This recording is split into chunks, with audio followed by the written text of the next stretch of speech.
जय Hind everyone, this is Aditi Shravan Prajapati from Leviathans battalion. तो आज हम लोग देखने वाले हैं एसपीआई लेक्चर सीरीज़ का एक बहुत इंपॉर्टेंट टॉपिक जो है मॉडर्न हिस्ट्री। मॉडर्न हिस्ट्री ज़्यादा कुछ नहीं, बापू के बारे में जानने वाले, जो आपके बारे, मेरे बारे, सबके बारे बापू। देखिए, तो ये हमारी क्यूट से गांधी जी। चलिए देखते हैं इसके बारे में। तो आज हम लोग इस लेक्चर में 25 मिनट्स का लेक्चर होगा। इसमें क्या क्या पढ़ने वाले? सत्याग्रह, जलियांवाला बाग मैसेकर जो आप सब लोग को पता होगा, non cooperation movement, Chauri Chaura incident, civil disobedience movement, quit India movement और इंडियन नेशनल कांग्रेस के बारे में थोड़ा सा जानेंगे। ओके, तो चलिए शुरू करते हैं। गांधी जी। या तो व्हाट इज़ सत्याग्रह? भाई सत्याग्रह होता क्या है? 10th में भी कुछ तो पढ़ा था उसके बारे में, लेकिन याद नहीं आ रहा होगा ऑब्वियसली। 10th में भी कुछ तो पढ़ा था, अभी भी सत्याग्रह है क्या एक्चुअल में? अब भाई क्या है, 1915 में हमारे प्यारे बापू जो है वो गए थे साउथ अफ्रीका रेसिस्ट की फ़ाइट लड़ने के लिए। वहाँ पे एक्चुअली क्या होता है, वाइट्स जो थे वो ब्लैक्स को या ब्राउन्स को बहुत ज़्यादा डोमिनेट करते थे, तो उनके अगेंस्ट फाइट करने के लिए गए महात्मा गांधी। तो उन्होंने वहाँ पे ये आइडिया ऑफ सत्याग्रह अप्लाई किया एक्चुअल में। तो सत्याग्रह है क्या भाई? ये दो प्रिंसिपल्स पे काम करता है। स्कूल वाले प्रिंसिपल क्या? नहीं, स्कूल वाले प्रिंसिपल ने बिल्कुल दो चीज़ों पे काम करता है, जो है सत्य और एक है अहिंसा। सत्य मतलब सच और अहिंसा मतलब नॉन वायलेंस। मतलब किसी भी सिचुएशन को हम लोग सच के साथ, बिना नॉन वायलेंस के साथ कैसे हैंडल कर सकते हैं। ठीक है, फिर अब सत्याग्रह था जो, तो उसको एक्सपेरिमेंट भी तो करना था कहीं पे। ऐसे ही थोड़ी बोल सकते थे कि सत्याग्रह कुछ तो है, ऐसे बोल सकते थे क्या? नहीं ना। तो एक्सपेरिमेंट किया गांधी जी ने 3 जगह पे। ठीक है, तो फर्स्ट क्या था, चंपारण। चंपारण में क्या किया, वहाँ पे किसके अगेंस्ट में किया? जो ब्रिटिशर्स थे वो इंडिगो प्लांटेशन सिस्टम, वहाँ पे जो वर्कर्स थे उनको बहुत ज़्यादा डोमिनेट करते थे और उनको फोर्स करते थे कि सिर्फ इंडिगो ही उगाएंगे। क्यों? क्योंकि जब वो इंडिगो उगाएंगे वो यहाँ से लेके जाएंगे कहाँ पे? यूरोप में, और वहाँ पे उन सेल करेंगे हायर प्राइसेस में। तो इंडियन जो वर्कर्स थे वहाँ के, फार्मर्स वगैरह, उन्होंने वो इनके अगेंस्ट गए। तो वहाँ पे गांधी जी गए उनको सपोर्ट करने के लिए। नेक्स्ट कहाँ था? खेड़ा में। खेड़ा में सपोर्ट किया पीजेंट्स को रेंट के लिए। क्यों? क्योंकि वो ब्रिटिशर्स जो थे वो कुछ ज़्यादा रेंट मांग रहे थे, तो उसको सपोर्ट करने के लिए गांधी जी गए थे। ठीक है, और नेक्स्ट था अहमदाबाद में। अहमदाबाद में क्या था, मिल वर्कर्स और मिल ओनर्स के बीच में भाई बहुत बड़ा दंगा था। अब मिल ओनर्स जो थे वो बहुत लो वेजेस प्रोवाइड कर रहे थे एक्चुअल में, और मिल वर्कर्स वर लाइक कि नहीं भाई, हम लोग पूरे दिन कर रहे, मेहनत कर रहे, फिर भी इतना कम सैलरी काहे को भाई, दुख दर्द समझो हमारा, काहे को। तो फिर वही, तो उसको सपोर्ट करने के लिए गांधी जी गए अहमदाबाद भी। ठीक है, तो चलिए क्वेश्चंस करते। क्वेश्चंस नहीं होगा तो मज़ा नहीं आएगा। केबीसी तो नहीं कर सकती, अमिताभ बच्चन जी को तो नहीं ला सकती यहाँ पे, बट या क्वेश्चन हम लोग कर सकते हैं। तो हमारा क्वेश्चन है, इन विच रीजन इन 1918 महात्मा गांधी, हमारे प्यारे Bapu, organised satyagraha amongst cotton mill workers. Mill workers, अभी ये हमने जस्ट 5-10 सेकेंड पहले देखा होगा। ज़रा बताओ, आंसर बताओ जल्दी से, 2 सेकेंड के अंदर कमेंट सेक्शन में आंसर्स आ जाने चाहिए मुझे। तो भाई अहमदाबाद है इसका आंसर। अभी हमने पिछले वाले स्लाइड में देखा, मिल वर्कर्स, कॉटन मिल वर्कर्स था एक्चुअल में वो। तो अहमदाबाद इसका करेक्ट आंसर है। अब नेक्स्ट है रोलैट सत्याग्रह, जो हुआ था 1919 में। ये था फर्स्ट पैन इंडिया मूवमेंट। अब आप बोलोगे भाई मूवमेंट तो बहुत हुए, पैन इंडिया मूवमेंट इसको काय को बोला?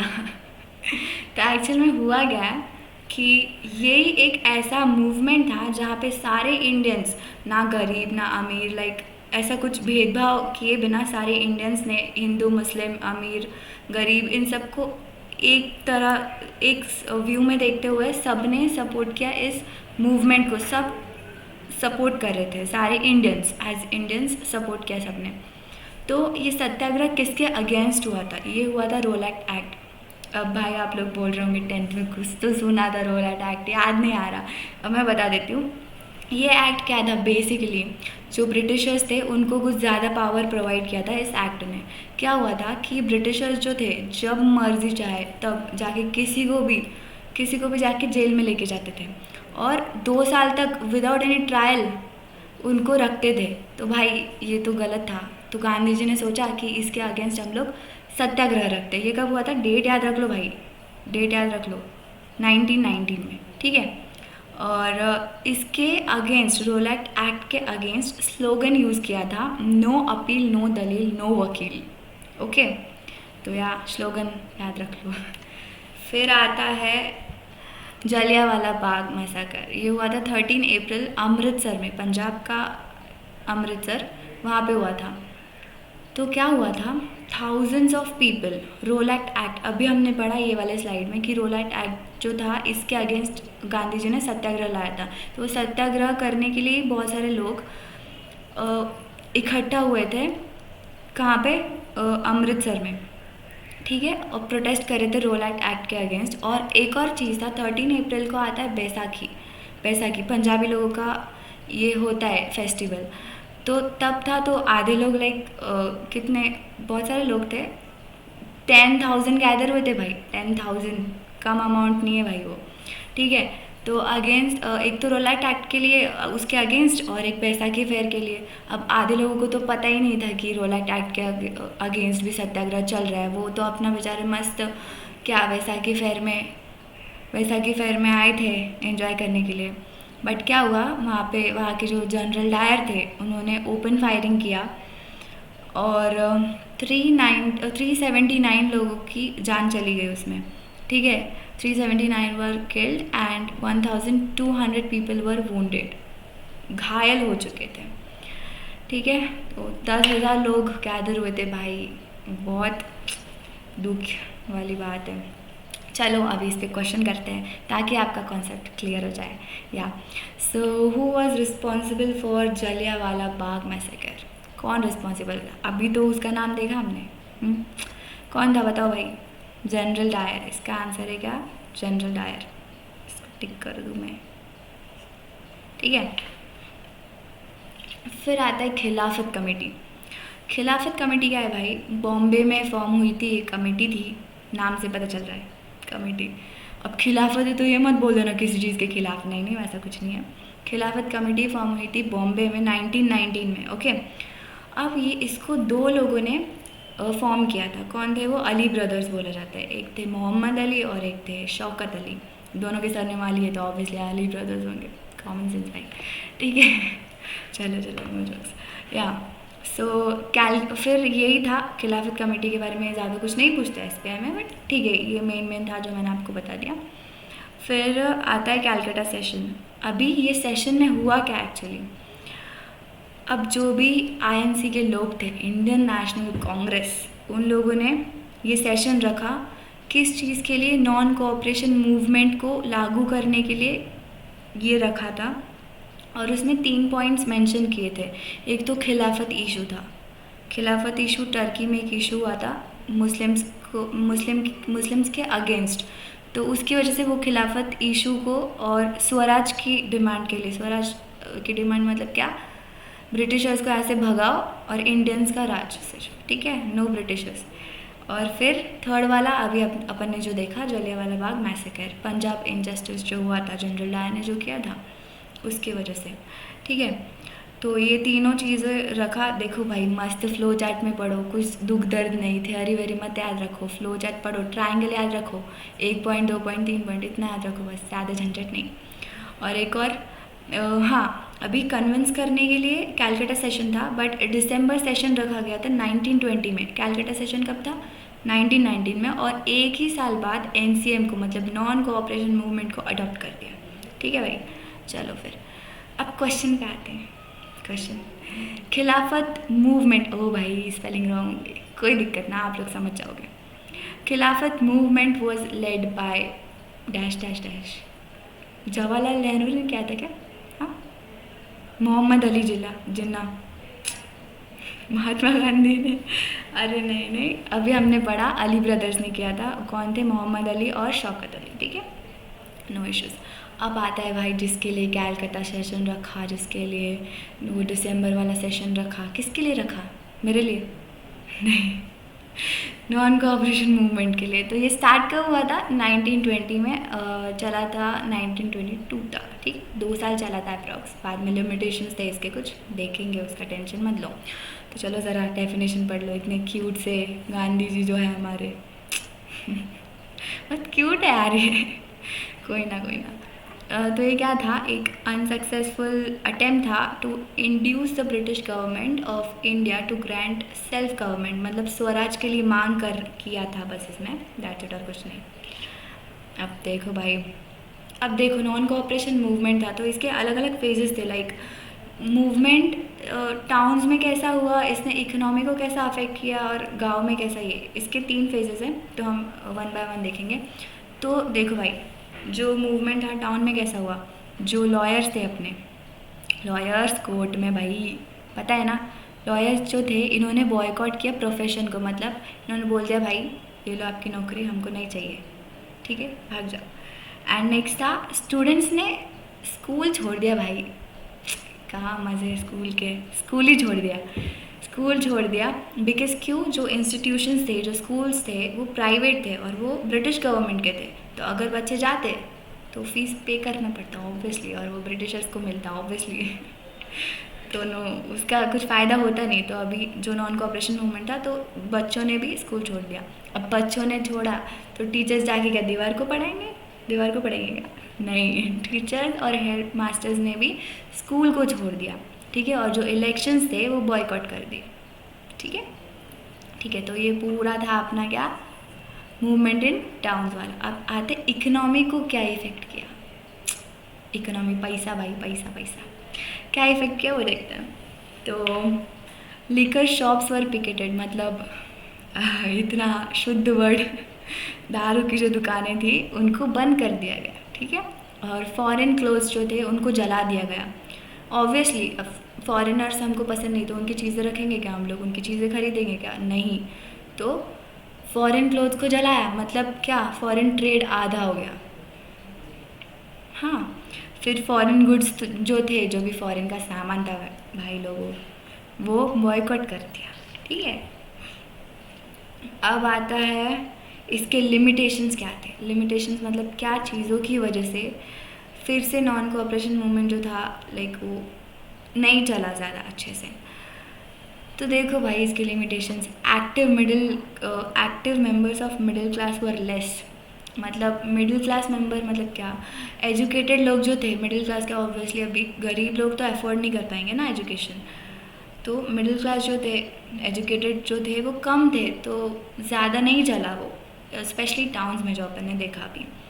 और खादी जो था इंडिया का जो खादी था वो एक्सपेंसिव था, तो लोगों को लाइक सब लोग अफोर्ड नहीं कर सकते ना, तो जो गरीब लोग थे दे वर लाइक कि एक्सपेंसिव है, तो फिर से वो रिटर्न उन्होंने फॉरेन क्लोथ्स। अब बिना कपड़े पहने तो नहीं जी सकते ना भाई, क्या जी सकते क्या, कोई ना। फिर आता है नेशनल एजुकेशन सिस्टम जो था कम था, मतलब क्या, अभी मैंने बताया जो इंस्टीट्यूशंस थे प्राइवेट थे, और वो मेनली कहाँ के थे, ब्रिटिशर्स ने लाए थे, ब्रिटिशर्स के थे, तो जो इंडिया वाले थे वो बहुत कम थे, तो बच्चों को फिर बच्चे और लाइक जान दो भाई हमसे ना हो पाएगा, और रिटर्न चले गए फिर से स्कूल में। मम्मी पापा घर पे रहने देंगे क्या, वेले बैठे रहेंगे, नहीं ना, गए फिर वो। फिर अब स्टूडेंट्स गए तो ऑब्वियसली टीचर्स गए और जो लॉयर्स थे वो भी गए, और उनके पास ऑप्शन नहीं था ना कुछ, ठीक है। तो ये थे अपने लिमिटेशंस। हैंड राइटिंग थोड़ी सी ख़राब है बट कोई ना, आई होप आप लोग कोऑपरेट करोगे। लिमिटेशंस थे। अब आता है इनलैंड इमिग्रेशन एक्ट। अब हुआ क्या, देखो हाँ सीरियसली सुनो, हुआ क्या, वर्कर्स जो थे वो प्लांटेशन फील्ड में कन्फाइंड थे, मतलब कुछ ऐसा एरिया था कि जहाँ पे ब्रिटिशर्स ने वर्कर्स को ये करके रखा था, सप्रेस करके रखा था, वो जाने नहीं दे रहे थे, वो एक जो भी लाइक प्लेस था उनका वहाँ से जाने नहीं दे रहे थे, ठीक है। तो हाँ, कन्फाइन करके रखा था। इसकी वजह से देखो जब एनसीएम आया, एक मिनट इसको ज़रा क्लियर कर लूँ मैं। एनसीएम जब आया अपना नॉन कोऑपरेशन मूवमेंट, तो क्या हुआ, वर्कर्स वर लाइक अपुनिश भगवान है, अपन जाते इधर से अभी। उन लोगों ने प्लांटेशन फील्ड छोड़ दिया, क्या बोले, गांधी जी ने बोला है, गांधी जी का नाम लेके उन लोगों ने प्लांटेशन फील्ड छोड़ दिया और वहाँ से भाग गए, अपने घर गए। अब जब घर जा रहे थे तो क्या हुआ, जो पुलिस थी, पुलिस ने देखा उन लोग को कि जा रहे भाई, ऐसे कैसे जा रहे, पकड़ा उनको और ऐसा धोया, भगवान का नाम लो भाई। तो वही भाई फिर क्या बोले, तो ये था, ये एक्ट ज़रा इम्पोर्टेंट है, लाइक नाम याद रखो, ज़्यादा कुछ नहीं, कुछ पूछता नहीं है। हाँ ये थे लिमिटेशंस ऑफ एनसीएम। चलो तो क्वेश्चंस, हाँ रेडी हो गया। देखो जब भी क्वेश्चंस पूछूंगी 5 सेकंड के अंदर प्लीज़ कमेंट सेक्शन में आंसर दे दो भाई, प्लीज़, इतना तो बनता है, बनता है, बनता है। SBI हलवा है क्या, हलवा है, हिस्ट्री तो हलवा है, क्योंकि मैं पढ़ा रही हूँ ऑब्वियसली। ठीक है, तो क्वेश्चन क्या है अभी, non cooperation movement was started in which year, कौन से साल में, 1932 में क्या, हाँ 32, तो मारूंगी ना, पिछले स्लाइड में बताया मैंने 1920, तो इसका करेक्ट आंसर क्या है अपना ऑप्शन ए। ठीक है, 1920 में स्टार्ट किया था, नो इश्यूज। चलो ओके, चलो फिर आता है चौरी चौरा इंसिडेंट। देखो ये एक इंसिडेंट था जिसके बाद पूरा एनसीएम जो था, पहले तो हमने लिमिटेशंस देखा ना भाई कि क्या क्या चीज़ें थी जो बॉदर कर रही थी, हिंडरेंस बन रही थी एनसीएम के लिए, नॉन कोऑपरेशन मूवमेंट भाई, तो वो हमने देखा। तो ये जो इंसिडेंट था ये लास्ट इंसिडेंट था, इसके बाद क्या हुआ कि पूरा एनसीएम ही ख़त्म कर डाला, ख़त्म, टाटा बाय बाय। देखो गांधी जी बेचारे क्या बोल रहे हैं उनके तोते को, आई एम रियली टायर्ड, कोई ना कोई ना, होता है बुढ़ापे में, होता है ये सब कुछ। तो देखो हुआ क्या कि जो लोग थे वो कर रहे थे अपना पीसफुल डेमोन्स्ट्रेशन, पीसफुल डेमोन्स्ट्रेशन कर रहे थे। एक सेकंड, क्या हो गया, पीसफुल डेमोन्स्ट्रेशन मतलब शांति वाला सत्याग्रह वगैरह जो भी कर रहे थे मार्केट में। तो पुलिस थी वहाँ पे, पुलिस वर लाइक कि हमारे होते हुए हमारे राज में ये कैसा हो सकता है, तो पुलिस ने किया लाठी चार्ज। लाठी चार्ज समझते हो ना भाई, लॉकडाउन में हुआ होगा आप में से किसी पे क्या होता हो, तो लाठी चार्ज किया लोगों पे पुलिस ने, अरे भाई हाँ, लोगों ने किया पुलिस पे, पुलिस ने किया लोगों पे। ठीक है, तो अब लोग तो शांत बैठेंगे नहीं, बैठेंगे क्या, पीपल वर लाइक नहीं भाई बस। तो लोगों ने क्या किया, पुलिस स्टेशन पे अटैक किया, और पुलिस स्टेशन पे ऐसा अटैक किया, ऐसा धोया उन लोग को, पुलिस वालों को, कि थोड़े पुलिस में डाइट, हाँ कुछ कुछ की मौत हो गई थी। तो इस रीज़न की वजह से, और आपको तो पता है बापू अपने थे नॉन वायलेंस के साथ, वायलेंस के अगेंस्ट थे, तो ही वाज लाइक कि भाई बहुत वायलेंस हो रहा है, मैं थक चुका, आई एम रियली टायर्ड, तो उन्होंने विड्रॉ कर दिया एनसीएम। ठीक है, तो क्वेश्चंस देख देखेगा, आंसर बताओ रे जल्दी। चलो, which event led to the termination of NCM by Gandhi ji, Rowlatt अटैक था क्या, नहीं, it was Chauri Chaura incident, अभी तो बड़ा भाई। ठीक है, चौरी चौरा इंसिडेंट था क्योंकि पुलिस वाले जो थे दे डाइड और लोगों पे लाठी चार्ज हुआ। ठीक है, अब आता है साइमन कमीशन, ये भी 10th में सुना सुना लग रहा होगा आप लोगों के ऊपर, ध्यान तो दिया नहीं 10th में कोई गल नहीं, अभी पढ़ते हैं। साइमन कमीशन क्या था, ये ब्रिटिश गवर्नमेंट ने अपॉइंट किया था to investigate the need for further constitutional reforms, मतलब कॉन्स्टिट्यूशन में और क्या क्या चेंजेस लाने, क्या रिफॉर्म्स लाने, तो ब्रिटिश गवर्नमेंट ने ये कमीशन बनाया था। बट भाई बनाया था तो रिजेक्ट काय को किया, क्यों किया reject, it got rejected because उसमें एक भी इंडियन मेंबर नहीं था, एक भी इंडियन मेंबर नहीं था, समझ रहे हो, समझ रहे हो, समझ रहे हो, इंडियन मेंबर नहीं था भाई। इंडिया का ही कॉन्स्टिट्यूशन आपको लिखना है एंड लाइक उसको चेंज करना है, रिफॉर्म करना है, एंड आप इंडियन को ही नहीं ला रहे हो। अब इंडियन से ज़्यादा और कौन दुख दर्द बता सकता है क्या चल रहा है, ऑब्वियसली 7 ब्रिटिशर्स को ले लिया था लेकिन एक भी इंडियन को नहीं लिया था, तो ऑब्वियसली इंडियंस उसको चलने देंगे क्या, नहीं, रिजेक्ट कर दिया। और स्लोगन क्या यूज़ किया, go back Simon, go back Simon. अब ये जो था साइमन कमीशन, ये देखो इधर सुमड़ी में लिखा है मैंने क्या, Simon commission, it was named after the chairman of commission sir John Simon, क्या आदमी है भाई, खुद के नाम पे कमीशन बना दिया। छोड़ो ब्रिटिश उसके बारे में क्या ही बोले। अब आता है अपना दूसरा इम्पोर्टेंट भाई, स्टार कर लो, चांद तारे लगा दो। रुको ज़रा इसको कट करने दो मुझे, इधर स्टार मार्क कर दो। क्या स्टार है, स्टार मार्क कर दो भाई, इम्पॉर्टेंट है, एनसीएम भी इम्पॉर्टेंट है और सिविल डिसोबीडियंस मूवमेंट भी इम्पॉर्टेंट है। ठीक है, तो अभी ये है क्या भाई, अब कुछ नहीं, जो अपने बापू है, आपके प्यारे मेरे प्यारे सबके प्यारे बापू, उन्होंने 11 मार्च 1930 में एक खत लिखा। किसको नहीं, जो समझ रहे हो उसको नहीं लिखा, लॉर्ड इरविन को लिखा। ठीक है, लॉर्ड इरविन को लिखा। उसमें 11 डिमांड्स उन्होंने लिखी, 11 डिमांड्स। और अब उन्होंने 11 डिमांड्स लिखी और लॉर्ड इरविन जो थे उन्होंने कर दिया रिफ्यूज़। ही वाज लाइक नहीं, पहली फुर्सत में नहीं कर। ठीक है, तो अभी रिफ्यूज़ किया तो गांधी जी चुप बैठेंगे क्या? नहीं, ऑब्वियसली नहीं भाई। तो सॉल्ट मार्च था, सुना होगा आप सब लोगों ने, था 10th में, अगर अच्छे से पढ़ाई की होगी तो ये कहा साबरमती से डांडी तक था। ठीक है, साबरमती टू डांडी। अब ये देखो फिर से ट्रायंगल बनाया मैंने, आपको इजीली समझ आएगा। फ्लो चार्ट से भाई पढ़ो, फ्लो चार्ट से ही पढ़ो। हिस्ट्री बिल्कुल हार्ड नहीं है, लोग उसको हार्ड बनाते हैं। फ्लो चार्ट से पढ़ो ना भाई, क्या दिक्कत है। तो देखो 78 वॉलंटियर्स थे, 78 वॉलंटियर्स थे गांधी जी के साथ, जिन्होंने इस सॉल्ट मार्च का हिस्सा थे। जो कितने दिन तक चला? 24 डेज तक, 24 दिन तक चला। कितने चले? 240 माइल्स तक चले। ठीक है, अब जैसे ही अभी इसमें किया क्या भाई, गांधी जी गए और ब्रिटिशर्स वो लाइक कि सॉल्ट जो है वो सिर्फ ब्रिटिशर्स ही बना सकते हैं, लाइक उन ब्रिटिशर्स की जो कंपनी है वही बना सकती है और किसी को अधिकार नहीं है ये करने का। तो गांधी जी वो लाइक अच्छा हमको सिखा रहे हैं, अभी रुक, तेरे सामने जब हम तेरा सॉल्ट लॉ ब्रेक करते हैं। उन्होंने उसके सामने नमक बनाया।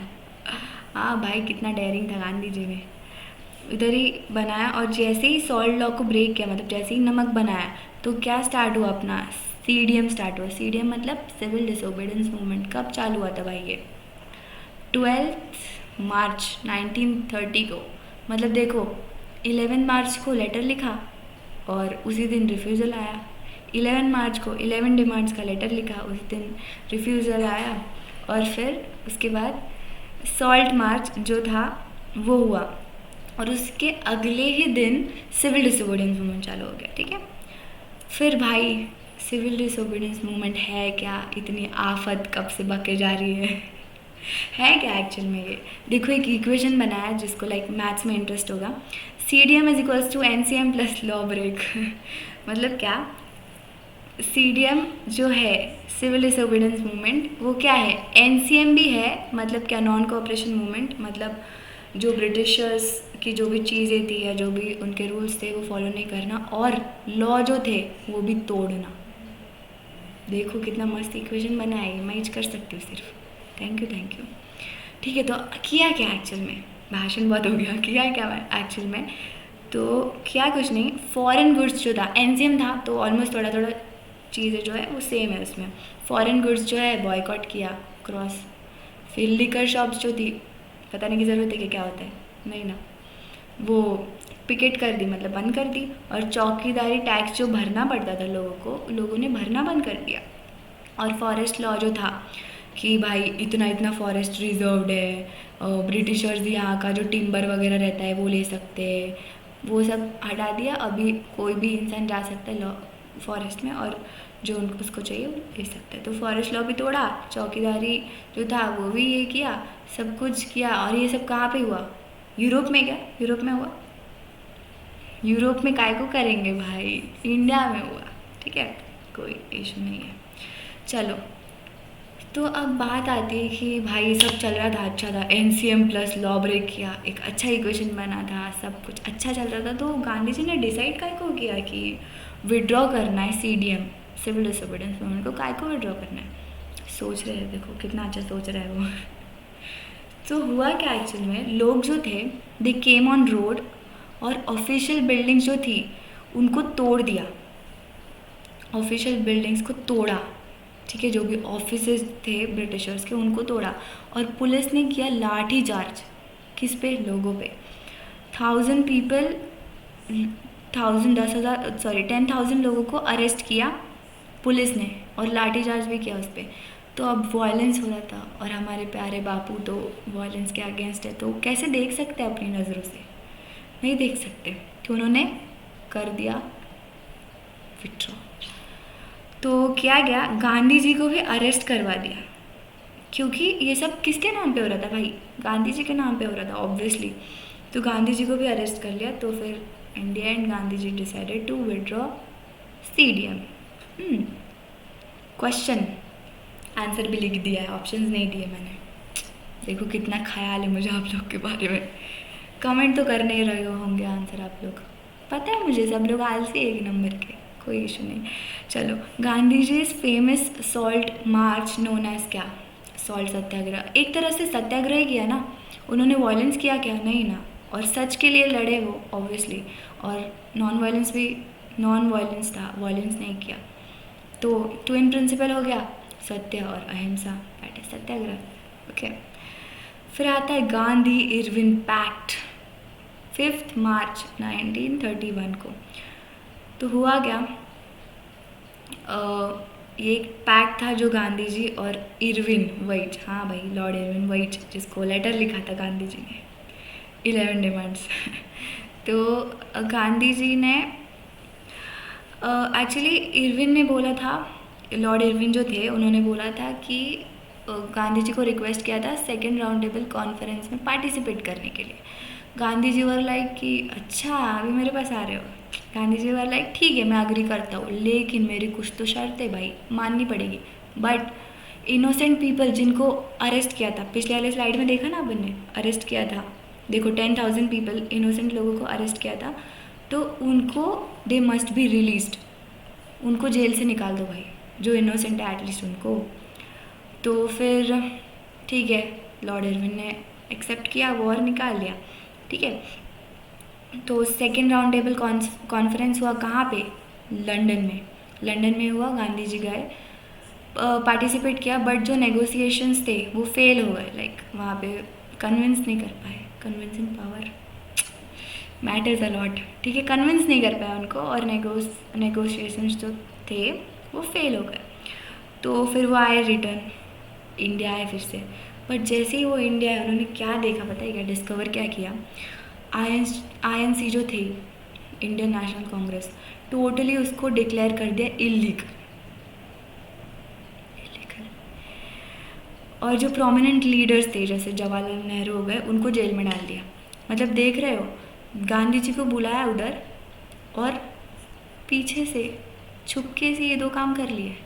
गांधी जी आए और गांधी जी भी लाइक तू ख़त्म काहे नहीं होता बे।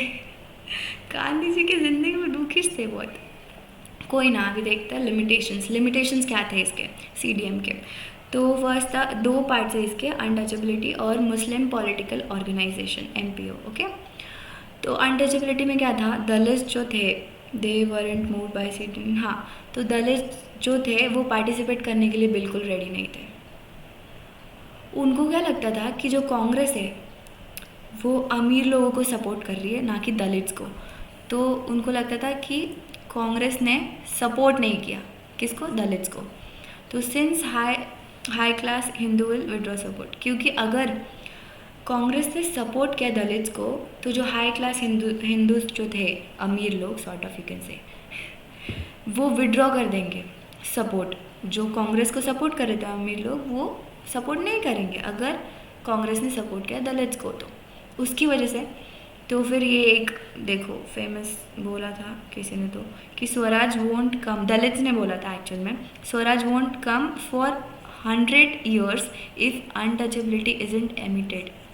भाई अगर अनटचेबिलिटी जो है इसको तुम ख़त्म नहीं करोगे तो स्वराज 100 साल तक भी नहीं आएगा। ये वर्ड्स थे दलित्स के। ठीक है, तो एक ये अपना लिमिटेशन हो गया जिसकी वजह से CDM को करना पड़ा। एंड नेक्स्ट क्या था, मुस्लिम पॉलिटिकल ऑर्गेनाइजेशन। तो मुस्लिम्स जो थे उन्होंने क्या डिमांड किया, सेपरेट इलेक्टोरेट के लिए, उनको सेपरेट इलेक्टोरेट चाहिए था भाई, उनकी डिमांड तो देखो भाई। ठीक है, तो उन्होंने क्या बोला कि we can give up the separate electorate if we get the number of seats in legislative council that is parliament according to our population. किसने बोला ये, किसके वर्ड्स थे, मोहम्मद अली जिन्ना के वर्ड्स थे। उन्होंने क्या बोला कि हम ठीक है, ये जो हमने डिमांड रखी है सेपरेट इलेक्टोरेट की, वो हम लोग हटा सकते थे उसे लाइक थोड़े टाइम के लिए। कब, उसकी कंडीशन क्या थी कि अगर आप हम लोगों को हमारी पॉपुलेशन के हिसाब से लेजिस्लेटिव काउंसिल यानी कि पार्लियामेंट में सीट्स दोगे तो। गांधी जी अलाउ करते क्या, नहीं, तो ऑब्वियसली CDM ही ख़त्म कर दिया।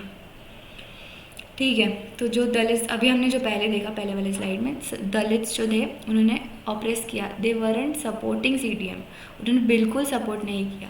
ठीक है, और फिर इसी बीच आते हैं अपने डॉक्टर बाबा साहेब अम्बेडकर जी। इम्पोर्टेंट है हाँ भाई, मार्क कर लो। डॉक्टर बाबा साहेब भीमराव अम्बेडकर, इन्होंने क्या किया, दो फ्लो चार्ट्स है। एक तो ये एजुकेशन इंस्टीट्यूट में इन्होंने डिमांड्स रखी, एक्चुअली लिख देती हूँ इधर, डिमांड्स रखी। एक तो एजुकेशन इंस्टीट्यूट्स जो थे इंडिया में, उनमें दलित्स के लिए रिजर्व सीट्स को रिजर्व करने के लिए, और नेक्स्ट था सेपरेट इलेक्टोरेट, वही जो मुस्लिम पॉलिटिकल ऑर्गेनाइजेशन ने अभी बोला, उनको भी वही चाहिए था। तो ये डिमांड्स थी, तो गांधी जी ठुकरा सकते थे क्या, नहीं, ऑब्वियसली नहीं। तो पैक्ट साइन हुआ है, ये पैक्ट भी इम्पोर्टेंट है भाई, हैशटैग कर लो। पूना पैक्ट साइन हुआ गांधी जी और अम्बेडकर जी के बीच में। कब हुआ, ईयर देख लो, 1932 में। तो पैक्ट साइन हुआ behalf of depressed class that is Dalits obviously for the reservation, किसके लिए, एजुकेशनल इंस्टीट्यूट में भी और सेपरेट इलेक्टोरेट्स के लिए भी। तो ये पैक्ट साइन हुआ एंड गांधी जी ने खुशी अलाउ कर दिया उनको। ठीक है, नो इश्यूज। चलो question, who participated in all 3 round table conference. 3 round table conference हुए थे, फर्स्ट, सेकेंड और थर्ड। तो कौन ऐसा व्यक्ति था जिसने तीनों के तीनों में पार्टिसिपेट किया, तो महात्मा गांधी थे क्या, नहीं, उन्होंने फर्स्ट में नहीं किया था, नॉट इवन थर्ड में किया था, सेकेंड में पार्टिसिपेट किया था। ठीक है, तो इसका आंसर है BR अम्बेडकर। इम्पॉर्टेंट है हाँ, ये स्टार कर लो भाई, चांद भी डाल दो। मून भी लाइक मैंने क्या गुनाह किया है, मुझे भी लगा दो। तो वही, तो BR अम्बेडकर जी जो है उन्होंने तीनों के तीनों अटेंड किए थे, नो इश्यूज। फिर आता है क्विट इंडिया मूवमेंट, जिसको हम जानते हैं किससे, भारत छोड़ो आंदोलन। कब हुआ था ये, 9 अगस्त 1942 में। तो ये गांधी जी ने चलाया था, ऑब्वियसली गांधी जी का पढ़ रहे, गांधी जी ने चलाया होगा। During the Bombay sessions of all India Congress committee. ठीक है, INC जो है अपना, पता है ना भाई, इलीगल घोषित कर दिया था लेकिन बाद में लीगल करवा दिया था गांधी जी ने। तो बॉम्बे सेशंस के टाइम पे, बॉम्बे सेशंस में ये जो था all India Congress committee participate किया था और प्रोटेस्ट कर, इसमें डिस्कस क्या हुआ एक्चुअल में, ये जो सेशन था कि ये जो ब्रिटिश रूल है उसको पूरी तरीके से कंक्लूड करना, मतलब ब्रिटिश का जो राज है वो ख़त्म करना। तो इसके लिए स्लोगन यूज़ किया गया था, डू और डाई, या तो करो या तो मरो।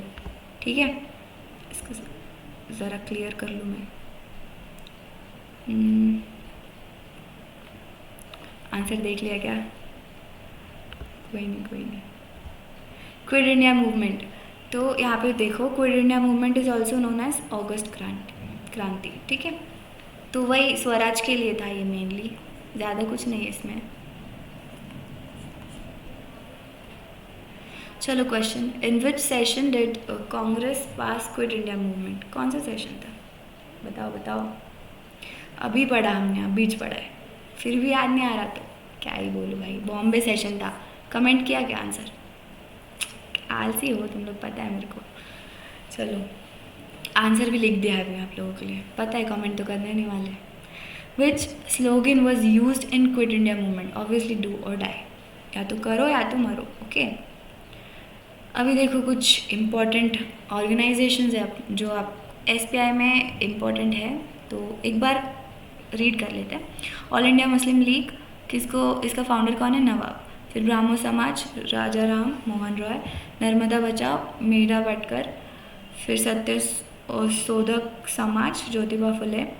विश्व भारती, रविंद्रनाथ टैगोर। INC किसने किया था? Elon Octavian यूम। ठीक है, नाम अलग से रहते भाई इन लोगों के। आर्य समाज किसने? स्वामी दयानंद ने। फिर अभिनव भारत, विनायक दामोदर सावरकर। स्पेलिंग थोड़ा सा रॉन्ग है, सावरकर। ये भी अलीगढ़ मूवमेंट। सर सैयद अहमद खान, भूदान मूवमेंट। आचार्य विनोबा भावे, खुदाई खिदमतगार। ये इम्पोर्टेंट है, खुदाई खिदमतगार। अब्दुल खान जफर। और स्वराज्य पार्टी, मोतीलाल नेहरू और CR दास ने। ठीक है, चलेगा। फिर who was the founder of INC? कौन थे? गांधी जी थे क्या? लग रहा होगा लेकिन है नहीं। अभी तो बताया भाई, पूरा नाम बताया ना, एलन ऑक्टावियन यूम। ठीक है, नाम अजीब है, प्रोनाउंसिएशन रॉन्ग हो सकता है, एडजस्ट कर लो भाई। ठीक है, ये इसका आंसर, सही आंसर टिक कर लो, 7 करोड़ मिलेगा। ठीक है, तो who was the first president of INC? ये भी इम्पोर्टेंट है। कौन थे? Annie Besant. ठीक है, कोई गल नहीं। अभी INC सेशन देख लो ज़रा, देखो पढ़ना तो पड़ेगा भाई। सेशंस फर्स्ट बॉम्बे में हुआ था 1885 में, और ये हेड्स दिए हुए, आप एक बार गो थ्रू कर लेना, ये सारे दिया है मैंने। First session Bombay, second Calcutta, Madras, Allahabad, Bombay, फिर से कैलकाटा, नागपुर और इलाहाबाद। ठीक है, बॉम्बे सेशन जो था इसमें किसकी बात हुई थी? सिविल डिसोबीडियंस मूवमेंट की, याद रखो भाई। ठीक है, यू भी लाइक समस्या क्या है, बोलो, ज्ञान मत पेलो। अभी ज्ञान पेलना पड़ेगा, मेरे पास ऑप्शन नहीं है कुछ और ऑब्वियसली। अब न्यूज़पेपर देख लो, देखो इतने भारी ज्ञान की ज़रूरत तो बिल्कुल नहीं है, लेकिन करना तो पड़ेगा भाई। हरिजन न्यूज़पेपर किसने स्टार्ट किया था? महात्मा गांधी ने। Indian Mirror, Devendra Nath Tagore. Indian Opinion, Firoz Shah Mehta. Udbodhana, Swami Vivekananda. News India, Annie Besant. ये थी फीमेल प्रेसिडेंट ऑफ INC, अभी पढ़ा अपन ने। ठीक है, भूलना मत। Young India, MK Gandhi. Navjivan, MK Gandhi. चलेगा, तो आज के लिए इतना ही। आई होप आप लोगों को मज़ा आया हो, बीच में जोक्स बहुत क्रैक किए, I know, but I hope जो फ्लो चार्ट्स मैंने बनाया था PPT में, उससे आपको हेल्प हुआ होगा कुछ तो समझने में। जो ट्रायंगल्स वगैरह बनाए थे उससे आपको समझ में आया होगा।